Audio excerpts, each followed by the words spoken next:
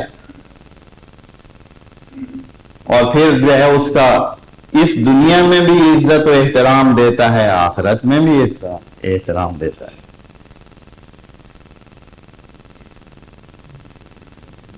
فرماتا ہے کہ متا نصر اللہ، بول پڑے رسول اور وہ مومنین کہ کب آئے گی اللہ تعالیٰ کی طرف سے نصرت جو آنی ہے، کب آئے گی.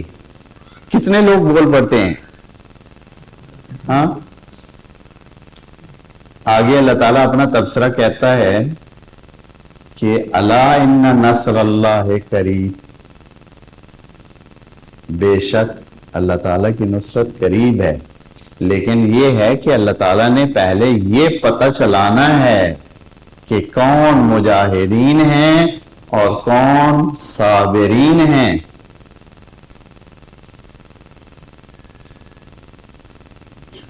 جو کچھ ابھی بین الاقوامی منظر پر موجود ہے، دو سارے آگاہ ہیں. اب دنیا کی حالت دیکھیں آپ،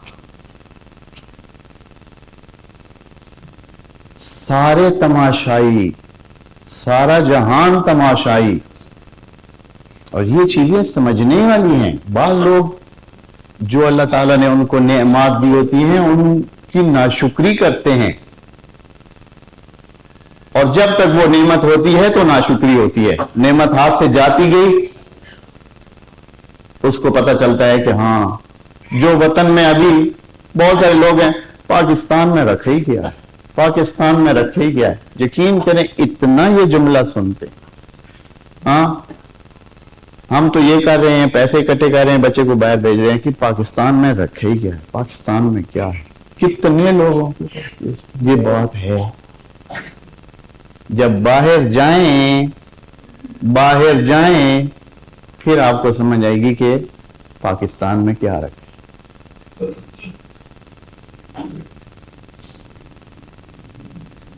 وہاں کوئی مفت یہ جو کہتے ہیں ریوڑیاں نہیں بٹ رہی ہیں، نہیں ہے. ایسے زندگی تلخ ترین ہے، مشکل ترین ہے، لیکن یہ ایسے پتہ نہیں چلتا ہے جب تک کوئی جائے نہیں. سارا جہان انتظار میں تھا. جیسے کہ مداری لگی ہوئی ہے، اب دیکھتے ہیں کہ اگلا اس میں کیا کرنا ہے. اعلان، ایک پاگل شخص نے اعلان کیا ہوا ہے کہ میں نے دمکا دینا ہے، میں نے ختم کر دینا ہے، میں نے دھڑام کر دینا ہے، تباہ کر دینا ہے. کوئی بندہ ہاتھ اٹھانے کو تیار نہیں ہے. بڑے ملک ہیں لیکن آگ میں کون خود کو داخل کرنا چاہتا ہے؟